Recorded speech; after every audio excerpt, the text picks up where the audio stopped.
Sveiki atvykę į LSDP konkursą, kurio metu galite užimti Lietuvos premjerės pareigas. Ar mokat meluot? Ne.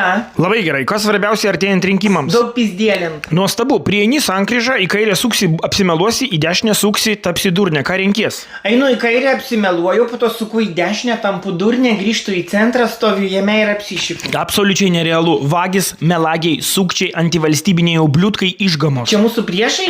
Ne, čia siūlomos pareigos ir etatai. Vėliau galėsite pasirinkti, koks yra partijos himnas. Bet kurio lietuvių atlikėjo daina, kurią mes pavogėme ir girti bliaunam partijos sąskrydžiuose. LSDP partijos vedlys, vėliau tapęs simboliu, pirma raidė B, paskutinė S, turi sidabrinę skulptūrą. Bebras. Būtent, jūs negyvenamoj saloj su 141 žmogumi ir įstrigė ten 4 metams. Jūsų pirmieji veiksmai. Susirandu šudiniausią melagį, su juo suburiam komandą ir kažkaip bandom prastumtos 4 metus.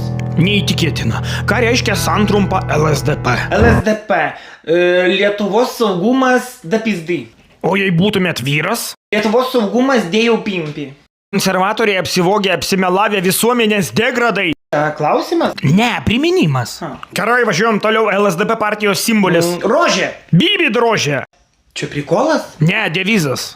Pati didžiausia LSDP partijos nario vertybė. Pirma raidė S, paskutinė E. Suknelė. Nuostabu. Ar turite giminių rytuose? Taip. Nuostabu. Ką gavote iš jų paskutiniuoju metu? Balionų. Jei LSDP narys tampa premjeru, dėl ko jį galima atstatydinti? Dėl bet ko. Konkrečiau, Dėl visko po truputį. susiaurinkit. Dėl visko po truputį ir dėl bet ko. Kas bus, jeigu Rusija okupuos Lietuvą?